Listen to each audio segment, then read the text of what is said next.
സർക്കാരിന്റെ പ്രിയദർശിനി സൗജന്യ യാത്രാ പദ്ധതിക്കെതിരായ പൊതു താൽപര്യ ഹർജി ഹൈക്കോടതി തള്ളി. ഭരണഘടനാ വിരുദ്ധത ചൂണ്ടിക്കാട്ടാൻ ഹർജിക്കാരനായില്ല എന്നായിരുന്നു ഹൈക്കോടതിയുടെ നിരീക്ഷണം. എസ് രാഗിൻ വിവരങ്ങളുമായി. രാഗിൻ, എങ്ങനെയാണ് കോടതി ഈ ഹർജിയെ കണ്ടത്? എന്താണ് കോടതിയുടെ നിരീക്ഷണം, തള്ളിക്കൊണ്ടുള്ള നിരീക്ഷണം? ശ്രീജ, സർക്കാരിനെ സംബന്ധിച്ചിടത്തോളം എന്തായാലും ആശ്വാസകരമാണ്. പ്രിയദർശിനി സ്ത്രീ സൗജന്യ യാത്രയ്ക്കെതിരെയാണ് ഒരു പൊതു താൽപര്യ ഹർജി ഹൈക്കോടതിക്ക് മുന്നിലേക്ക് വന്നത്. ആ ഹർജിയാണ് ഇപ്പോൾ ഹൈക്കോടതി തള്ളിയിരിക്കുന്നത്. അതിൽ ഭരണഘടനാ വിരുദ്ധതയടക്കം ഹർജിക്കാരന് ചൂണ്ടിക്കാണിക്കാൻ കഴിഞ്ഞില്ല എന്ന നിരീക്ഷണമാണ് കോടതി നടത്തിയതായി മനസ്സിലാക്കാൻ കഴിയുന്നത്. എന്തായാലും നേരത്തെ തന്നെ ഈ കേസ് ഹൈക്കോടതിക്ക് മുന്നിലേക്ക് എത്തിയപ്പോൾ കോടതി ചോദിച്ചിരുന്നു, അതായത് ഇത് എന്തുകൊണ്ടാണ് നിർത്തണമെന്ന് പറയുന്നത്, ഇത് നല്ലതല്ലേ തുടങ്ങിയ കാര്യങ്ങളാണ് ഹൈക്കോടതി ചോദിച്ചത്. മാത്രമല്ല ഇത് ഒരുപാട് പേർക്ക് ഗുണം കിട്ടുന്ന പദ്ധതിയല്ലേ എന്ന കാര്യം കോടതി ചൂണ്ടിക്കാണിച്ചിരുന്നു. മാത്രമല്ല സർക്കാർ വാക്കു പാലിച്ചതായി കരുതിയാൽ പോരെ എന്ന കാര്യവും ഹർജിക്കാരനോട് ചൂണ്ടിക്കാണിച്ചിരുന്നു.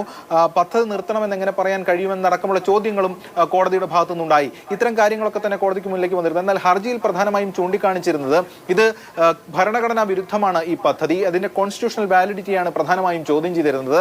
ഇതോടൊപ്പം തന്നെ ഉയർന്ന ശമ്പളം വാങ്ങുന്ന സ്ത്രീകൾക്കടക്കം സൗജന്യമായി കിട്ടുന്നു, പക്ഷെ പുരുഷന്മാർക്ക് ഇത്തരത്തിൽ പണം കൊടുക്കേണ്ടതായിട്ടും വരുന്ന അവസ്ഥയുണ്ട്. അപ്പോൾ ഇത്തരത്തിലൊരു വേർതിരിവ് എന്ന് പറയുന്നത് അംഗീകരിക്കാൻ കഴിയില്ല, അത് ഏകപക്ഷീയമാണ് എന്നതായിരുന്നു. പക്ഷേ ആ വാദങ്ങളൊന്നും തന്നെ കോടതി പരിഗണിച്ചിട്ടില്ല. സംസ്ഥാന സർക്കാർ കോടതിയെ അറിയിച്ചത് കേരളത്തോടൊപ്പം തന്നെ കർണാടക ഈ പദ്ധതി നടപ്പാക്കുന്നുണ്ട്, ബംഗാൾ ഇത് നടപ്പാക്കുന്നുണ്ട്, മാത്രമല്ല ഇത് സ്ത്രീ ശാക്തീകരണത്തിന് ഉതകുന്ന ഒരു പദ്ധതിയാണ് എന്ന കാര്യമടക്കം സർക്കാർ ചൂണ്ടിക്കാണിച്ചിരുന്നു.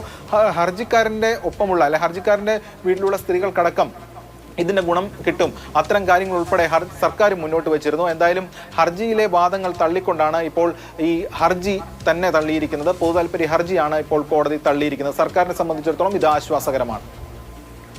ശരി, പൊതു താൽപര്യ ഹർജി പ്രിയദർശിനി ബസ് സർവീസുമായി ബന്ധപ്പെട്ട് സൗജന്യ സർവീസുമായി ബന്ധപ്പെട്ട് നൽകിയ പൊതു താൽപര്യ ഹർജിയാണിപ്പോൾ ഹൈക്കോടതി തള്ളിയത്.